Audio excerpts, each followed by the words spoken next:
Well, I think we're live. Oh, we are. I hope we're You live. didn't get, you didn't give us a countdown. I didn't do anything. I just need a countdown. we don't need a countdown. Yeah. I hope someone comments so we can confirm that we're actually live. Yeah, Mike Atkins filled that role for us last week. Hopefully, he can do it again. It says we're live. So yeah, I just got a notification. It says Matt Crozier is now live. Perfect. Oh, there you go. Yeah. Perfect. Oh, that someone just told us we're live. There we go. Okay. Perfect. Someone's watching. Who would have thought that some people would watch us? It's yeah. I don't. It's funny because my daughter watches YouTube like tirelessly, and I don't get it. I watch a lot of YouTube though, and so I don't know. I guess if it's something that you're really interested in, I can kind of see. But and to be fair, we don't typically ramble too much, right? Yeah. We're mostly. Although we did say that last time this is going to be a really quick episode, and then it went for an hour. Yeah, that is true. That is true. Well, you know what? Our friend Alex is not here to. No, we should be three times as fast this time without his dramatic pauses. Without his Kuzian inflection. Well, it was our direct misfire friend Matt Selleck that has told us, that we're live. So thanks, Matt. Yeah, we're still. Go ahead. Oh, and Rose says hi as well, and we've got Rose's show releasing this week. Yeah, it's going to be out Wednesday, so that's super exciting. I haven't, I know it was you and you and her, so I haven't had a chance to listen to it yet. So I'm super excited to listen to that. Really I missed some of the first part. Was her deal? I know that she was painting like a lot of models. Was she going to try to do that in a weekend? Yeah. I forget that it was basically 18,000 points in a week. That's crazy. And did she get it accomplished? She got it accomplished. Oh wow! Crap, that's amazing. That's unbelievable. Yep. Yeah, that is something. That is something. Well, guys, we did ask for some questions, and I figured we could probably tackle a couple of these tonight. And we'll pull another $100 winner from the people that have entered the drawing. But Nathan Arnold asks, how can you have fun while losing? I say this because I can have a hell of a lot of fun while losing, and I want others to realize winning and fun are not conjoined. Right. So I can attest, I have played Nathan. Nathan is from the San Antonio area, kind of in the same orbit as Ryan Smith. Mm-hmm. And longtime Salamander player. And I played him at Lone Wolf. Oh gosh, it's been a few years ago, and we had like a knockdown, drag out, like the thinnest of margins fight, and it was we were just laughing maniacally the whole time. So he is a great opponent to play against. So Jeremy, you want to throw your 2 cents here? Nathan's a great player, and like you said, a really fantastic opponent, and I think for this, it's sort of the nucleus of this to me revolves around the social contract, right? Which is this idea of that we're coming together to play this game. And I try to be like, I want to give my opponent the best game possible because my expectation is when it's reversed, they'll try to give me a good game. So I try to think about like, what would I want if I was just crushing someone, like in sort of the attitude. And I just try to use that as your guiding star of if the situation was reversed, what would be fun for me to play against.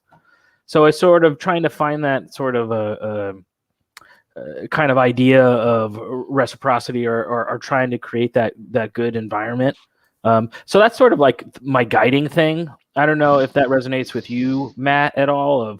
And then there's some other stuff I think about depending on how bad it gets. But that's sort of where I start with sportsmanship, is trying to be like, if it was reversed, what would be fun to play against? Yeah, I think that because there's a couple of parts to the question, isn't there? Is one, how do you have fun when you're losing? Two, how do you help someone have fun if you're the person beating them like that? And three, how do you continue fun if you are crushing someone? For yourself as well. I mean, I think one thing I try not to do, but I think it's hard to get. Sometimes it's hard to do in game is when you're in game, I think referencing dice just never goes well for anyone. Sure, after the game, you can have a conversation about, oh, this happened here, this happened. But one thing I always try and do is, not get too caught up in the dice because they're dice. right? And I think if you're the person losing and the person's rolling hot, if I was the person rolling hot, I'd probably acknowledge it. I'd say, oh, sorry, mate, I'm rolling hot at the moment. And I think that can help. But if I was the person losing, I wouldn't be going, oh, you're rolling so hot and things like that. I just don't think it helps anyone. It makes both people feel worse. Yeah, the dice thing is a good observation, and I think that's one thing that you could do really well, or it's a great avenue as far as being the good sport when things are going well for you. That's when I think the dicing, like you say, like if you know, and we all know this, right? Oh, I have 18 attacks. I hit 16 times. I do 15 damage. Okay, moving on to the next combat. I mean, we all know like what's out of ordinary. So I always appreciate that when someone's just smoking me with dice. If they throw me a bone and go, oh man, I can't believe I did that. That was so lucky. I can't believe I rolled 2 10s, man. Just to throw me like a little bone. That to me is the perfect way for like we talked about, which is what can you do when you're winning to make the game more fun. I think that is something you can do if you know just everything's going your way. Just acknowledge it. I bet a lot of people would appreciate that. Yeah, and look, and I think from a losing point of view, I probably lose more games than either of you blokes. But I think, I don't know, I think the thing I find is I'm never too invested in the result. And I know that's different for something like Masters. But for me, Kings of War has always been about, playing a game and rolling dice with friends. So, I mean, it's probably why I also make a lot of mistakes, but it's never been about kind of, I'm not too invested in the result. And I think that helps if you are losing. But not everyone can do that. I mean, a lot of people play and that, it is much more fun for them if they win. Well, winning is fun, right? Like, I mean, it's never a bad thing to not win or to win. Winning is always good. But, I'm just thinking in my head, like, what are some of the things you can do to give, when you're losing, and I have been on the side of some serious ass kickings. So what I typically end up doing is a couple ways I can play it. One is I just try to find something in the game that I can play to. So like I'm not getting tabled. So then all right, all the characters go to the 4 corners of the earth, right? They're running, and just find something in the game to play for. If you're really getting your teeth smashed in. That's why I really like games that have or tournaments that have bonus objectives that are kind of mutually exclusive for winning. It's not like win more. It's like there are bonuses for doing stuff that's not in your that's not a winning strategy, right? Like it's sort of like bonuses that are for the person that is in the losing position to play for. So that's one thing to do. I think also it's important to note that it depends on the match of players, right? Everybody has a different set of intention. What they want, they go to the table with a different set of intentions, right? Like, and sometimes there's a mismatch. But the best games are when you do have that perfect match where you're like, okay, we're both there and we both want the same thing out of the game. We want to, maybe, Jackson, Blakemore, he's a 13. I met him when he was 13. I guess he's got to be 15 now. He's insane is the best way to say it. Like, he will talk so much crap. And I actually like to talk crap, like, in your face.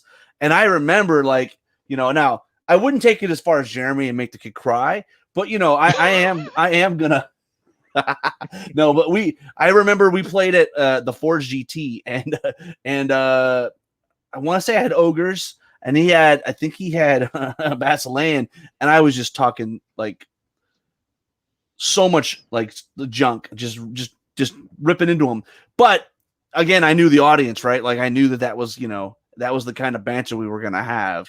And he gave it to me as good as he took it. So I don't know. Do you guys do a lot of trash talking?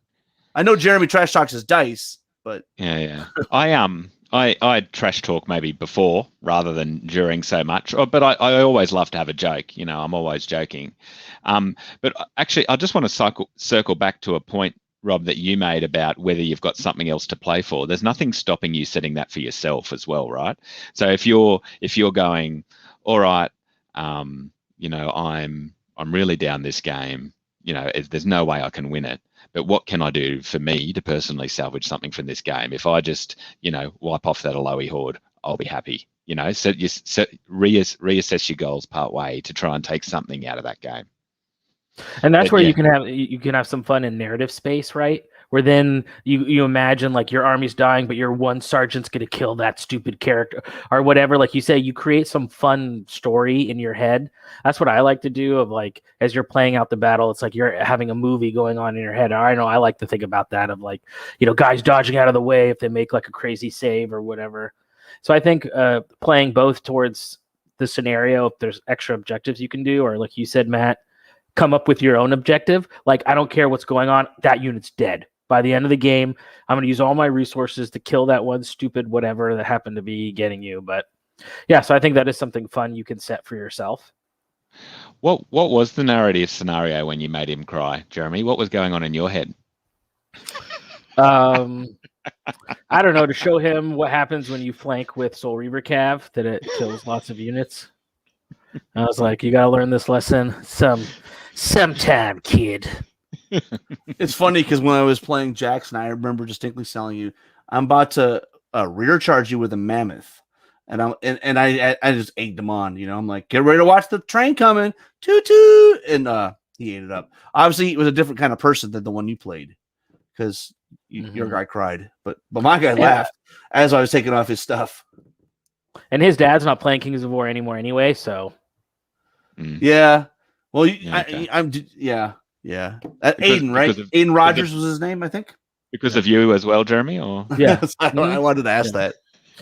Basic. No, I'm just kidding. No, I mean, we, and that was one of those situations where, like, we've all joked about how bad I feel.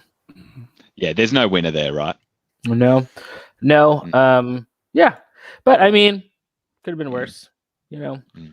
So I've got a tournament coming up, and there's been a few challenges. Have you guys caught any of the challenges? A couple of them were posted on the Countercharge page. I've seen a couple. I think Billy did one. Billy did one. Yeah, Billy. I don't know. He's picking on an old man though. I don't. Because he's playing Gibney, right? Yeah, I'm like, guys played like 2 games in like 6 months. Playing a new army. I don't think he's ever played as Oryx. Rob. But isn't that still challenging up for Billy? Yeah, Billy doesn't. Billy's a hobby guy. That's right. He's just a hobby guy. He doesn't care about winning. That's right. Not at all. Doesn't matter. I was just wondering if you caught any of them, if you had an opinion on. We got one from Chris Goad, who I don't know who thought this was a good idea. So Chris Goad is our perennial guy with a really beat stick list that can. What does he play normally? He's playing the undead fly Morgoth spam basically. Got it. And he's had a pretty good run, but he went and challenged Dylan Scribner from the South, right? So Dylan's the number 2 player in Texas. You could say he goaded him at that point, right? And Dylan's a perfect example, like when you talk about sportsmanship, how you can have a tight competitive game and still laugh. And have my game against him at Lone Wolf was super fun. But continue, Rob. Yeah, I was just gonna say, Chris called him out, and it says, "Dylan Scribner, I'm calling you out, boy." First of all, I don't know, man. You're calling a dude that's like 10 years older than you a boy? I don't know if that works. Spend a little more time on that. a little more effort there. Yeah, a little more effort. Hi, Dylan. And then this is the next one. Hi, Dylan Scribner. It's been a while since I've seen your hick ass in my city of Memphis. Since you're coming to Kings of Memphis, that's the event we've got this coming up weekend, and you're considered a Masters level player, I think I will bring you back to reality and kick that ass. So I guess that's because he's a Memphis guy. I guess that's you're required to talk like that. Dat, D-A-T. I mean, brah, you had to be a pity pick at best. I will give you a warning. My undead has lost in about give you a warning. My undead has lost in about 5 months. Bring you A+ game. I think he meant to say hasn't lost in 5 months, but that's not what he said. Bad grammar there. Yeah, you need to spell and grammar check a challenge, honestly. Yeah, for sure. Well, especially if one of your creative outlets is to comment on someone's hickosity. You better make sure you're right. P.S. I tried being nice and doing this in private, but you wanted it in public. P.S.S. Can't wait to play for real. And so Dylan's response is pretty good. It's just, "Oh, sweet summer child. Let me explain a few things for you. I gotta hit. Ooh, kissing emoji. He's got me. He had does. me at First, kissing emoji. You should edit your post unless you're admitting that you've lost in the last 5 months, but not sure why that's relevant to a challenge. Second, hick. Really? Why? Because I have an accent? Bro, you gotta try harder. This is a challenge. Third, challenges are supposed to be public. That's kind of the point. True. And fourth, let's be honest, you're still putting that BS undead on the table because you need all that handicap you can get. And even if you beat me, you're playing undead, so any bragging rights you would have gotten just flutters right out the window as you lean hard on the easy mode army. So, P.S. I also can't wait to play. It should be a great weekend. That's pretty funny. Good. Anybody knows Dylan? Dylan is like even keel. He's just the master of cool. So it'll be a great game. Should I bring up their army lists? Sure. Yeah, you can bring it up. Let's have a little squish. Yeah, let me just give me one. Do they do challenges in Australia? Is that sort of like the US, like make fun of you, but we're bros challenge? Is that like an Australian thing too, or no?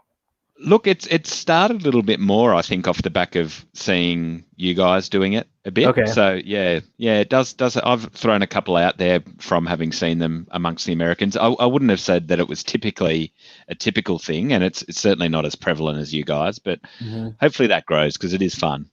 Yeah. Hey Rob, maybe while you're chucking that up, should I do the draw while you're trying to fiddle with it, or have you got That sounds a great idea. We've taken a bunch of names from the different posts. Let's draw another $100. Okay. $100. So I'm spinning. Wait for it. You guys can't hear it. Well, I'll do the didgeridoo sound as you spin. Wow! Right, do it now. Wow! Wow! Wow! Wow! Wow! That's not the sound of my didgeridoo. Oh. Yeah, I don't know what it would sound like. Oh my goodness! No, the shirtless wonder. No, Jake Chirapika. Oh, the Pikachu. Pikachu himself. 100 simoleons. Mm. You know, the good thing is he doesn't stay at this late to listen, so it'd be fine. Yeah. Yeah. Well, if he doesn't claim it, we'll just redraw it. Exactly. No one tell him that he won. He has to find out. He has to find out and actually, yeah. Let's see here. Open in new window. All right, so let's maybe start with. All right, Matt. I'm a noob here. What do I click to share my screen? Share screen, right? Down the share bottom. Screen. Yeah. Share screen, and then you should be able to share a window. Yeah, share screen, and then share this one. Perfect. Don't share your naked videos. No, I try not to. All right, so this is Chris. Can everybody hear me? This is Chris Goad's tournament or his list that he submitted. So we've got Skeleton Warriors, a horde of 40 with Dragon Shard Shield. Then he's got another horde of Skeleton Warriors with the Healing Brew, and he's got a regiment of zombies. And then here comes the crutch. 1, 2, 3, 4 troops of Wraiths. You know, here's the thing. Goad's not listening. Goad, I have a Kings of Mine army with two hordes of Pike. I'm ready to go anytime you want, bro. Because I would this is the dream matchup for me, bro. The only reason why you haven't lost in 5 months is because you hadn't played me. Yeah. Because I'm seeing 4 flying troops and 2 hordes of whites. I'll whip that ass. Especially since I added the 4 pieces of artillery. Man. And the fanatics.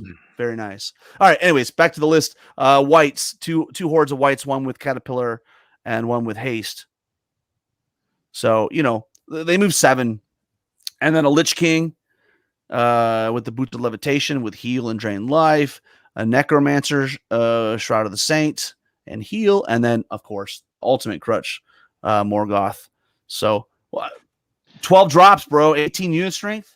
No Soul Reaver infantry. Yeah. The hordes of Skeleton Warriors, I don't think I haven't seen many people play with that this edition. Well, I wish Austin would join us because I believe he's only got 5 models on the horde, so he'd even make you look pretty good. Who does that? The peasants. Who doesn't have complete model count in their armies? I think he tried to. Yeah, he threw some flack at Austin, and Austin said, "I'll pay more ogres when you put more than 5 men on a horde base." I thought that was pretty funny. But yeah, wait, so I think that's a ripping item though on the skeleton warriors, the Dragon Shard Shield. Yeah, that's a great option. Yeah, I mean, no, especially if you're just going to choice. if you're going to stand still and take the punch, you could be defense 6 for a turn. And so you can halt and then surge. So you get a round of combat, and then the following round when they fight you back, you have defense 6. So you can do some nice stuff with that. Yeah, Charles is obviously a power gamer. You know, big time. No big time. Yeah, no wings of the Honeymaze on the Necromancer. Yeah, interestingly, I don't look at this list. I mean, if he loses a horde of anything, he's in trouble in the unit strength game straight up. You know. Yeah, he's got, what did I say, 18 unit strength. Yeah. Yeah. I mean, with what you can do with undead, he could be in trouble. Yeah, with what you can do against undead, I actually have no problem playing against this version. Hey, and the Goblin Boogie Master himself will be in attendance. I did hear everyone was all happy to have a nice, relaxed tournament, and then Mr. O'Neill says, "I'm going to come. I guess I'll." Nathan come. Clevenger is going to be. I mean, all the heavy hitters now. Nice. And within the last couple of weeks, we're coming. And what do you think about that, Rob? Being a sort of first tournament to try to get a scene going. Are you happy that the good players are coming? Or I think so, because I think where are you at? So where my headspace is, we're playing a very vanilla tournament. So we're playing a tournament with basic scenarios out of the book, 15, 10, 5, not blackjack scoring, right? And we will have an attrition table, or actually, we're taking a page on Northern Kings. It's a what you kill, doesn't matter what you lose kind of thing. So it's a positive thing. So kill more stuff, more points. But so that's like kind of a nod to, we do have a lot of new players.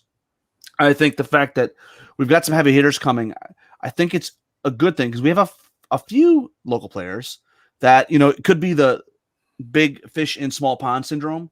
And so now they get to see what real right. some real play. Right. Yeah. So, we've got a couple players that have that listen to Alex Coos on his freaking Ratkin review and bring in like a 4 monster heavy Ratkin list. And don't get me wrong, it's a good list. Coos. Yeah. Did they make it all the way through the Ratkin review today? Yeah. Yeah. Well, yeah. So I legitimately think that, I think it'll be interesting to see, we've got about, let's say 10 guys that are playing pretty consistently. They're not Blue City Brawlers. That are not active tournament players yet. And so it'll be interesting to see those guys, and also to talk to those guys after the event and get their perspective on it. Cause they haven't seen some of this. I mean, look, I've done my best to like bring some filth on occasion. So I have brought like 6 to 8 war engines at least once, but I would not pretend to be that filthy. Right. I mean, do you think William Shatner has reached a level at his career where I could pay him to record him screaming "Coos" and afford it? Or do I still need a couple more years, and then maybe I can? Yeah. Well, should we look at Dylan's list? Yeah. Let's look at Dylan's list. I mean, I think the thing with that too, Rob, is that you can control who plays who first round, right? So yeah, I mean, like we're showing here, these are the we'll talk about a few games where they have challenges, right? I don't typically do the matchup casts, just because you just never know. It's a smaller event. We've got 28 people signed up. There's probably going to be a drop. There always is, and then you got to like reorder everything. And so but when you have a challenge and a challenge accepted, I feel a little bit more comfortable in talking about that, because they both agreed to show up and play. So this is Dylan, friend of the show. His list is playing Salamanders. Matt, you want to take us through the list? Yeah, right. This is an interesting list straight up. So we've got a regiment of Gekatar warriors, 3 regiments of Corsairs, and all of those units are naked. 2 hordes of tyrants, both with effigy of fire, 1 with maquas, 1 with sharpness. So powering those up a little bit. A regiment of Rhinosaur cavalry for some extra thick chaff. 3 regiments of Ember Sprites, 2 Lacheladons. I love the Lacheladon. Battle captain on Rhinosaur and Firebrand. Interesting list. I've never seen him play with the Corsairs before. I had to like actually a lot of shooting. This list has a reasonable amount of shooting. Yeah, I'd say that's a pretty all phase list, isn't it? Really? Yeah. The Tyrants give you some punch. The Corsairs give you some shots. I'm just thinking in the context of this first game against Chris's list, I what are we looking at here? We're looking at 14 drops with 22 unit strength. So less drops, but 4 more unit strength.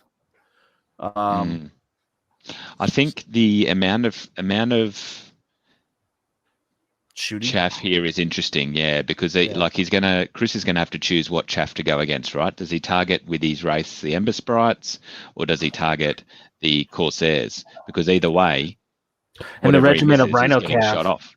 The regiment of Rhino Cav is an amazing piece of chaff. I mean, right, Fearless 15. Yeah, I mean that's borderline at the end of like thick chaff points wise at 150. But I mean those guys, you think of them as a regiment of it's just like a regiment. It's not a horde, and still 9 attacks on 3s with crushing 1 Thunder 2. That unit is really hard to deal with efficiently. Yeah, it's interesting. To your point, Jeremy, I don't think I've seen him play. Well, I shouldn't. When I played him at Lone Wolf, he had a lot of shooting, and I lost 13-7. But he didn't have the Corsairs. No, he had the Ember Sprites, I believe, but he did not have the Corsairs. So I don't know. And it could be something he's played with a bunch of times. You know what I mean? As like a variation on the list. Well, I mean, I'm looking at it. I'm like, the Ember Sprites shoot, the Lycanon shoots, the Corsairs shoot. I mean, I don't know what the total number of shots are, but and it looks like most of that stuff's piercing 1. So, and like Matt said, he's got a lot of chaff, right? The Lacheladons are great chaff too. They shoot. You get close enough, speed 6, they'll charge you. Yeah. He's got the Rhino Cav, he's got the he's really like the cog in this list. It's juicy center is you can't let those tyrants get into you. And he has so much chaff to protect them because those tyrants just hit so hard. This is the first tournament that he doesn't have the ancients. So it'll be interesting because that's such a good unit. Yeah, he doesn't have a lot of inspiring, does he? Right? He's got two, right? He's got the battle because he put the inspiring talisman on the battle captain, and he's got Firebrand. It's not a lot. No, it's not. It's not a lot. It's one thing. But if you shoot it all dead, it doesn't really matter, right? That's true. No, I think it's an interesting list. Right? Wraiths are pretty hard to shoot off. So, and Fearless in general from Undead is pretty hard to shoot off because particularly if it's inspired. What though? You say that, but I know it's defense 6, but they're like, what are they, a 12 nerve? Yeah, their nerve is not. So all you really got, if you can just do a couple wounds, 3, 4, if you God help you if you do 4 to 5 wounds. I know that sounds crazy, but these guys have got what, 10 shots, 18-inch range, piercing 1. They hit on 4s, right? So you're gonna do 9. You're gonna do 9 hits with piercing 1. You need 5s, so you're gonna do 2 wounds. And the fact that they're speed 7 now, the wraiths are a little slower. That's true. It's going to take 2 turns to get there. You get a little bit more shooting with that Lacheladon piercing. Yeah, that's right. And they're also so they've got 5 attacks at 18-inch range with steady aim. Yeah, so at least you're wounding on 5s. You know what I mean? Which you could spike on 5s is way different than needing 6s, but yeah. Chris's army, you said is it's not fully done or not fully painted, or it is just doesn't have hardly any models. Okay. Dylan's a beautifully painted army. Yeah, very well done. He spent a lot of effort onto it. He's I remember it was a while back. The Arkansas guys came to an event and we were just like mercilessly making fun of Dylan, as we do, and he's really, the kid is up to his game. So the point where I would definitely team up with him at a hobby, like a Living Legends. That would be a great partner right there because he puts in the effort. He knows how to play the game, which is even better, but he also puts in the hobby effort. So, all right. Did you ever see the episode, Matt? I don't know if you. I don't think because it wasn't an episode. It was an after dark. Speaking of Rob, you guys give me crap. Speaking of Rob making fun of people, this is my favorite Rob making fun of people moments. It was the night before a tournament. I forget what it was, and we were on After Dark. Felix and all the secret chat cave are stuck in some dodgy Motel 6, like calling in, like you hear gunshots outside, and then Rob calls in from him and Gibney, and they're in a suite somewhere with drinking red wine, having this, and Felix is like, I don't know if I'm gonna make it alive, and Rob's just like drinking his wine, his countercharge embossed goblet brandy. That's true. That was pretty We did. interesting. We did that a lot, didn't we? Like we would just Yep. go live on a phone or whatever, call in. Yeah. I do you know what? Actually, on that, I can't believe, you know how we've been asking for people's favorite counter charge moments. Yeah. I can't believe no one brought up the After Dark moment where Jeremy Rubber got bands? flashed by the It was. nudist. It's still like it's a repressed memory, man. That's why I have these. These are my emergency. I don't know. I don't know literally what's gonna happen. Like, I don't know how to explain it. Like, it was one of those things where like you didn't know. Like, it's not real, right? Like, what is going on? I never thought that I could smell something through my computer, but I swear to God, as I was trying to find the button, I had my eyes closed and I was trying to find the button of like, how do I kick them out? And I swear I got it, just like, it was not a moment. Well, we learned a valuable lesson, right? We don't post. We used to like post it on Twitter and stuff, and that's what happened. Yeah. Right. So now it's like a private thing. You have to come to our Facebook page to get it. And no bueno. It was, oh my gosh. Oh man. And then he was back the next week with the rubber bands, but he had suction cups the next time. And I don't know what was worse. Oh, he came back. I never knew that. Yeah, he came back a couple times until we figured out like where me posting the link was where he was finding it. Oh man. It was just like I just didn't know what to do. So Matt, you had a tournament over the weekend. Why don't you give us a little bit of a recap? Oh, I heard you were smacking around some people with infantry dwarves. Yeah, so on Saturday I had just a 12-person one-day up, so it was good. Just ran it where I run Clash of Kings, which we've got heaps of space. We have an on-site, cafe bar. It's just good. That's a pretty normal size for my neck of the woods in a small town to get there for a one-dayer. So that's good. Yeah, I took my dwarves and came out with 3 from 3 wins, which was nice. All small wins, but I had some cracking games. I think I posted to you guys after my second game. Second game was Salt the Earth, and my opponent deleted every token. So we are essentially just playing dominate over the middle token. Like I had a token under sharpshooters on my edge of the board. He came right across my edge of the board with his ogres to make combat just to delete it. It was a lot of fun, and so then ended up everyone just piling back towards the middle to fight over one token. So I had some really good games. It was good times. Cool. Yeah, Charles Fadouk had a good comment. It says you should consider I never played in a Kings of War tournament. A war for the essentially I expect whoever's at the bottom will probably be one of those players that probably never played before. And probably have an eye-opening experience. Mm-hmm. But you're right. Yeah, definitely want to highlight, what I typically do is when we have an event like this where we have a lot of new players, I typically ask the veterans not to break anybody, right? Like, I'm like, you're going to win the game. You don't have to, like grind them into the ground, right? You're probably going to win the game. Yeah. That's another question when we talk about like our original topic with Nathan, right? About there's times where as a player, you should know when you can take your foot off the gas a little. You know what I mean? Of knowing where am I at? And it's one thing to be getting destroyed, and then you try to go for a charge, and your opponent's like, well, technically that's 1 millimeter too close, and you cannot make that charge. And it's like, come on, man, throw me a bone. So that's something to keep in mind too. Maybe there's a 50-50 thing that you just want to let someone. I mean, I do that all the time for better or worse. I mean, I don't know. What do you think about that, Matt, playing in tournaments, taking your foot off the pedal? Has it hurt you, or do you think about that at all? Look, I mean, I always approach things as, it is the primary goal of a tournament for me is growing the scene, and for running a tournament is growing the scene, and getting more people involved in playing Kings of War. I've always just kind of seen it as an opportunity to have multiple games in a day. So certainly if that was me, I certainly wouldn't have a good time grinding a new player into the dust. So what I'd probably be more like is to step up the advice level at that point of the game.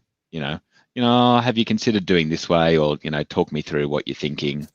Yeah. Well, let's go and answer another question. I pulled another one up. This one from Aramis Burger. He says, what would you like Mantic to get around to and release? And his response was extra infantry, extra large infantry poses, or Vanguard 2, perhaps. But what about you guys? What do we want Mantic to get off their butts and do? That's such a good question. It is a good question. Just in general, I would say I want my, them. Go ahead. Oh, sorry. I have like a dream and a practical thing. So like my realistic, what I would love to see them do, like it's within the realm of conception or whatever. I still wish there would be an easier way to buy some of the models, i.e. like Sisterhood Scouts. There's still no way to just get a set of, I mean, I know they tried to do it for the Reapers, but I would love for the models that they have done through Vanguard to be a little bit more easily purchasable. Yeah. Other options like examples are things like the Snow Foxes, Northern Alliance. Yeah. I think you can only get them on the sprue, right? Exactly. Yeah, so you got to buy more Klansmen. How many Klansmen do you need at this point? So that's Matt. You're right. That's exactly. Make some resin versions. Make some resin versions of the Snow Foxes. Another really good add in piece, especially for those units that I want to buy from you. Like make it so that I can. And then like my pie in the sky would be two things. Is I would really love, and I don't think they necessarily followed through as much as I had hoped, which was the stuff that gets released through Vanguard or whatever. Oh, don't worry, we have additional sculpts for those, so they'll be released kind of like at a later date. And that sort of never really happened. And that was something that they talked about in the beginning about where we're going to try these models as Vanguard, and then we can move them over to Kings of War or whatever.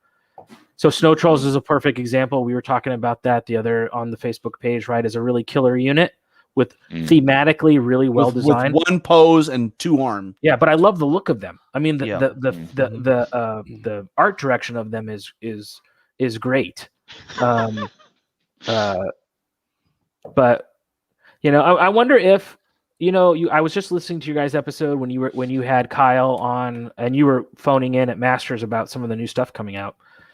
I love this idea of more hard plastic kits, especially the multi-use hard plastic kits. Like I would love as a Basilean player to see a hard plastic Sisterhood kit that can make the archers and the infantry, and then give you a whole bunch of other doodads that you can use for, making the Panther Lancers, customizing the Panther Lancers or whatever like that too. But that would be really cool, I think. Yeah, I think for me as someone who's who really wants to grow the game, I think a big barrier, like it can go either way. Like people are allowed to use their own models, right? But when it comes to from a Mantic pure perspective point of view, I just want them to finish their ranges. And if I could change something tomorrow, it would be have every model for every army list you've got. Particularly they're ones that are their own IP, which they're better at or closer to their own IP, and they're getting better at it. But that would be the thing I would change. But and definitely some of the monopose stuff. I think monopose, it has a little bit of a nostalgic element, but when you see this modern looking thing and it's monopose, you go, oh, that looks a little bit naff. What about you, Rob? I mean, just in general, I'm a big fan of let's finish the holes that you've already got in army lists. But even before that, I hate metal. I'm at a point now. I've got these metal hunters that I've put together back when they came out, and most of the weapons are broken off because they've bumped into stuff over the years. Like I'm just ready for not start with the large infantry and convert all the large infantry to resin. So that's your Forest Shamblers, your Earth Elementals, your Berserker Braves, your Hunters, and just get them out of here. It's such a heavy unit. Like literally I have a tableware case I pick up, and when I have my full ogre army in there, it like buckles, man. It there's so much metal in there. I mean, I could take that to the gym. I don't, obviously, but I could. So yeah, and other of their things like Worm Riders should be a really showpiece, model, right? I mean, it's a great model, but not in metal. Not I literally will not buy them until they're in resin. Well, and so he did say, you may have missed it, but he did say they are coming to resin. So, Oh, right. I missed that one. Yeah. he said that it's on the pricing guide because they have a pricing increase, and he said that was listed as going to resin. So, well, should we? You want to take? So we had another challenge on our page, and that was from we talked a little bit about it. It was Billy Smith challenging the old man Chris Gibney. So I'm going to read. Let's critique the challenge itself. It says, "Hey." Obviously, it says Magnus Opus because Gibney's one of these weird guys that wants to have like a fake account on Facebook, whatever. So, okay, I get it. You're old. Sorry, I haven't gotten around to making a proper challenge video. But let's be real. Is it honestly worth my time? Will it really be a fun video if the outcome is a foregone conclusion? I've heard you wanted to get good. I assume you mean less like your list hammer Skaven BS of days of yore, since anyone playing Skaven can beat Devlin Smith. Anyways, iron sharpens iron, and since I've won more games against Kyle Poole than you've probably played in third, I'm probably the most ferocious opponent you got. Anyways, next weekend, get ready for my, I don't know what he's saying here, Trevest, TRVES, blackest, most diabolical orc ass whooping you could have asked for. Well, prove once and for all who the real crudger of the BCB is. I think it's Kyle, isn't it? All right. Is it finished? No, he's. No, hey, so let me just say this. One thing to know about Billy. So I've never told him this story, but we had a Blue City Brawl a couple years ago, and for those who don't know, Blue City Brawl, you have to come with a story, and I think his story was like 15 or 20 minutes long. It was like we were like, you're going to use up all the clock for all the teams. So when this guy gets going, get out of his way. So, anyways, Billy's orc metal army. Is he playing it like heavy metal, like music metal? Exactly. I'm sorry, Billy. Yeah. I'm just wondering with the umlaut, is it Doom? Doom? I don't know, but the display board is like a giant stage. It's covered in looks like maybe sheep, like a big giant tent. Okay. But Chris's response was, I want to mention how it will make me feel bad to humiliate you in public, but why lie? You have spent so much time bossing around 12-year-olds, you forget your place. The brightness of my army will blind you as you spend the entire game pulling your units back in, the entire game pulling your units back in the case. That doesn't make any sense. I think he meant putting back in the case. We need to have some grammatical. Left out his teeth. Yeah. I've been unimpressed. Is there a special victims units for tabletop ass whippings? Because you'll need it. Challenge accepted. Anyways, I have their list if you want to. Now, here's the funny thing is they're both playing orcs. Oh, Gibney has an orc army. Yeah. I don't think I've ever seen him play orcs. I don't think he ever has. So okay. This is why. So this is new? This is new, yeah. Okay. All right, so I am going to share my screen and share my screen here. All right. Share. Here we go. Boom. All right, here we go. Orcs Maiden Voyage. Ah. All right. So he's got Jeremy, you want to take us through this? Sure. So he's got a regiment of Morax with Healing Brew and Skull Pole, an Axe Legion with Sharpness and Skull Pole. 360 points. That unit is expensive. Great. Yeah. Oh my god, man. This is crazy. Great Axe Regiment with Skull Pole, Gore Riders with nothing, Gore Chariots with a Horde, Regiment of Riders, a Horde of Chariots. Wow, it's just a lot of really random stuff. War Drum. So a crazy person put the list together. It is. I'm just like, it's just like the I'm at the store. Oh, hey, you know what? When we're done with this, let's compare it to Jackson Blakemore's list. He's 13. Yeah. Let's see if his list is better than this. Okay. And then is there anything else after the Crudger, or can I let my brain rest? Okay. No, of course. You got a lot more left. Yeah. Crudger? Yeah. You have a Crudger on a Wing Slasher. Gakamak, because you got to have that. Ulgar. So 10 drops for an orc army. All right. Yeah, and they're not 10 good drops either. Oh my god. So I'm just wondering, what is the thought process here? And I just think he just wants one of every unit. Yeah, it's like a Highlander. Are you sure there was a thought process? Or... All right. Now, Is this an army he had from Fantasy that he's just No. This is all Mantic. He bought all the Mantic stuff. Yeah. So Awesome. I'll give him credit. He here locally we do make a very significant effort to support the store. Yeah. Right. And if we can do Mantic armies, we do. So. And Gibney's a solid hobbyist. His Cthulhu Trident Realms army. Yeah. Based on Cthulhu, like depth horror. Well, he was one of the first that used the cool mini or not. I mean, this has been like maybe 4 years. Yeah. Use the cool mini or not guys with the resin water. Go ahead. Yeah, looks good. Well, honestly, looking at his list, I'm hoping he's a good hobby guy. I mean, it makes no sense to me. Let's look at Billy's list. I don't have anything else to say to this. I'm done. Matt, you want to take us through Billy's list? All right. So, Billy Smith. So, what do we got? The True Sons of Korgan. Okay. So, a regiment of Morax, a horde of Axe, which seems a little bit more viable, a horde of Great Axe, 2 Skulk Outriders, 2 Orkling regiments, Gore Chariots as well, but a Legion. Okay. All right. With Jesse's Boots of Striding, War Drum, which is going behind the infantry because he hasn't upgraded the speed.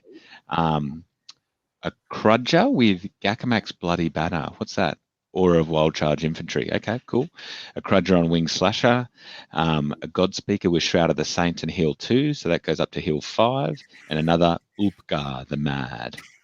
So 13 drops, 21 unit strength. With chaff and a little bit of shooting and a function. I mean, I would never think in a million years you're going to see a table with 2 orc armies with 23 units combined. Between the both of them. Yeah, that's crazy. Well, let's as promised. While we're chatting about that, I might as well go ahead and find. We've got a few other orc armies showing up to this event. At least with Billy's list, I look at it and I understand how it functions. Yeah, it has a thought process behind it. It has elements that you need to win a game of Kings of War, like infantry and healing and chaff and this and. And look, I gave Billy a 4 for his challenge, but we'll give him a 7 for his list. Nice. Right. All right. So here we go. This is Jackson Blakemore. He might be 14 or 15 now. So, Jeremy, you want to bring us through it?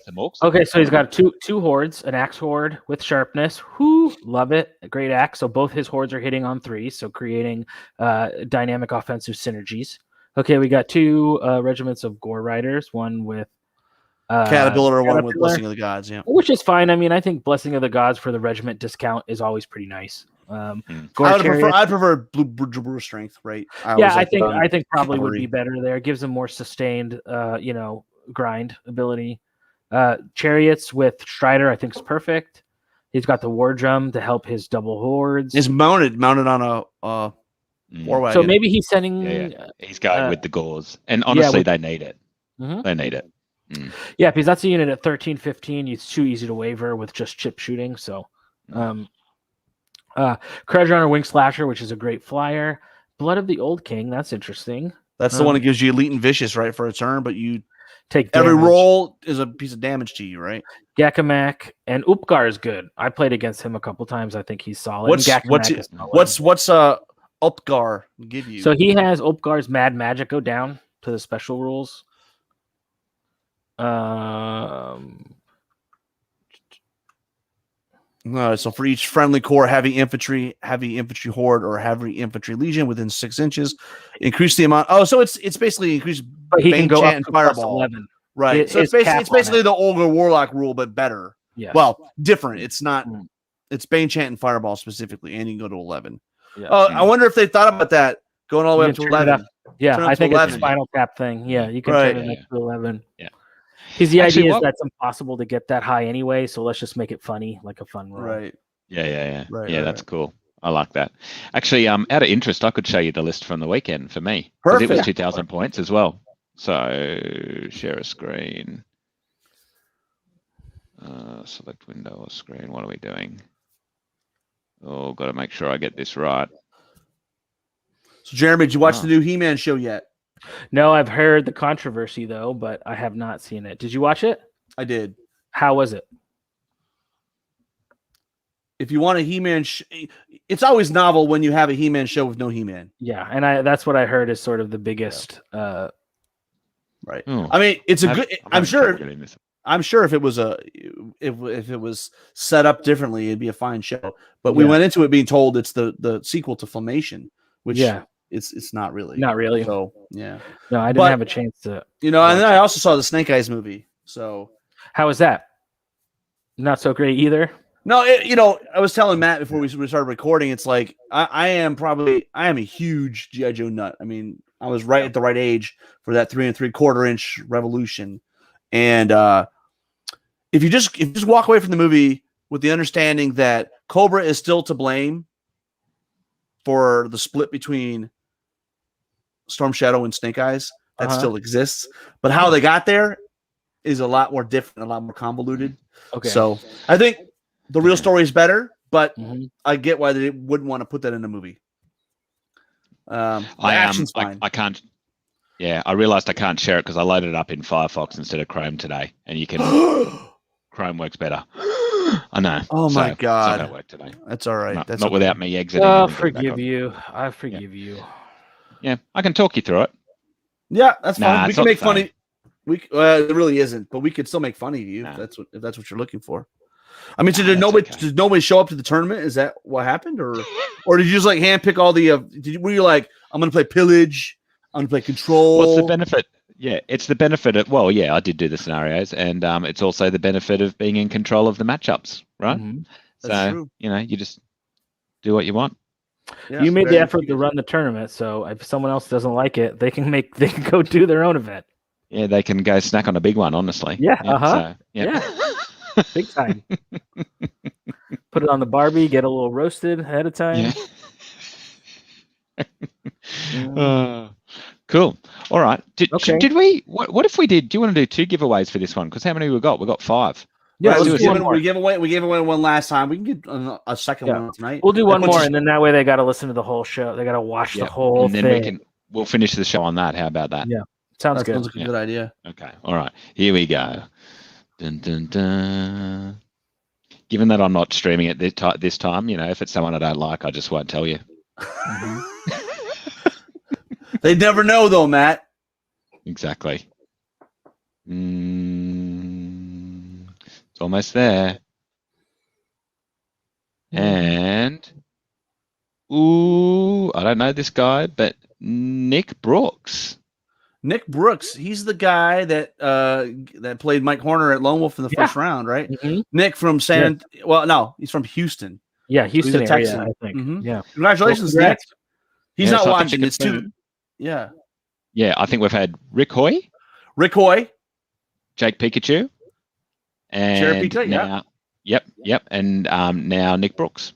Now, are they supposed to just message you, Rob, for their message me, and I'll give them the code for Mantic, and they just go on. It's $100, and then we have 2 more left, right? And we still have 2 more to give out. Yeah, I mean, what an awesome. And if you're listening to this and you haven't signed up yet, go to one of those. And pretty much, there's like 3 or 4 posts on our counterpart church page where we say, "Hey, give us your favorite memory," right? And we check you in in the drawing. So, by the way, Rob, we did have one comment about He-Man there, which was. Oh, good, Michael. I just so I wasn't sure if he was talking about our show or He-Man. So I just knowing Michael, it could be either. It could be either, right? I know he's a big fan of yours. The reality is I'm sure the show would be fine if they would have marketed differently. But number one, the first thing they did that kind of like set me off was like Kevin Smith was like, I don't know anything about He-Man. I wasn't a fan growing up. I'm like, well, then why'd you get him to? Why is he the guy that's going to bring He-Man to a new to a new generation? And I don't know. It wasn't great. I will say the one saving grace though, the voice acting, amazing. I mean, there probably hasn't been a cast of characters. I mean, they got Mark Hamill. I mean, they've got Skeletor, right? The best. Yeah. Well, yeah, for the 5 minutes of Skeletor's in the show. But yeah, Spoilers. I mean, honestly, just go to Rotten Tomatoes. If I don't think it's going to surprise anybody. It's got like a 25% audience score. And see, that's the strange because usually the audience score on those like Metacritic or whatever is always higher, and the critical reviews are always lower. But this one is like exactly the opposite, where all the critics are like, oh, you get down the audience. Well, the critics probably weren't. Honestly, to be fair, if you're not a fan of the original show or didn't watch the original show and you just took it at face value, like this is just a show, I'm going to watch it. It's a good show. It's a good show. The problem is, it was hyped up to be the next coming, right? It's like, oh, well, this is a continuation of Filmation, and you take essentially what is a bunch of cartoons that were geared towards boys to sell them toys, right? And then you flip it on its head, and it just, I don't know. Here's a novel idea. Just a free tip for me to Hollywood. Just give us some fan service. Just give us, you know what? Rather than giving us what we don't expect, how about giving us what we expect? Strike right down the middle. That's what we want. Just give us that fan, the fan service, man. Just give us exactly what we need, and I guarantee you, people will show up. I don't know. Ooh, people always thinking they're so smart. Oh, Hollywood just called and said thank you. Yeah, they don't give a crap. Yeah, the check is in the mail. I will say though, it was funny to see in the Snake Eyes, for those that are the hardcore fans, Larry Hama, who wrote, still writes, right? He is the comic book genius and the guy who wrote all the cards on the back of the things. He has a cameo where he's walking down and I'm like, that was fun. It was like that Stan Lee moment where you're like, oh, there's Larry Hama. That's cool. Didn't help the movie, but it was still cool to see that. So I'm a G.I. Joe nut. My biggest, I was telling my newest thing is that there's these things called classifieds, which are like 6-inch G.I. Joe. This is I think San Diego deluxe ones. This is don't tell my wife, man. It's been ridiculous. I'll be getting boxes and boxes every day. So she said, how many more boxes of these are going to show up? I've seen these little things on the credit card. I was like, oh. Don't worry about that. I was like, don't worry about it. But I mean, I don't know. We're you know what? Nerds, this is if you're a nerd or a geek in today's society, I mean, we got it made. So that's why I have 2 boxes of my receipts from the comic book store. There's the box of the receipts that I burn, and then there's box of the receipts that I purposely leave around that Hillary can find. So when she finds them, he only spent $50 at the comic shop. That's not a big deal. So, but let's be honest. We're spending money there, but we're not spending money on going out with friends. Yeah. Well, that's golf trips are there's a lot of things that Vegas trips or whatever that it's like at least I'm spending my money on this stuff and not going on. But I mean, modern action figures, man. The articulation is just it's. Dude, I can't even imagine.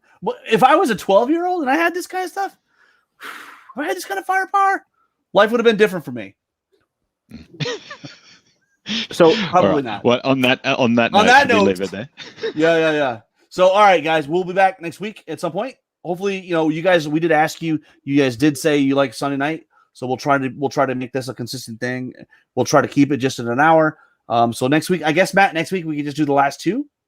Yeah, let's do that. So Nick and Jake Cherapika, please DM me tomorrow. We'll give them a few days. DMs. Yeah, and if they don't contact me, I guess we can re-raffle those numbers off again. Okay. All right. Sounds good. See you, fellas. Until next time, keep countercharging. Man, this guy's what a professional. Bye, guys. Paint minis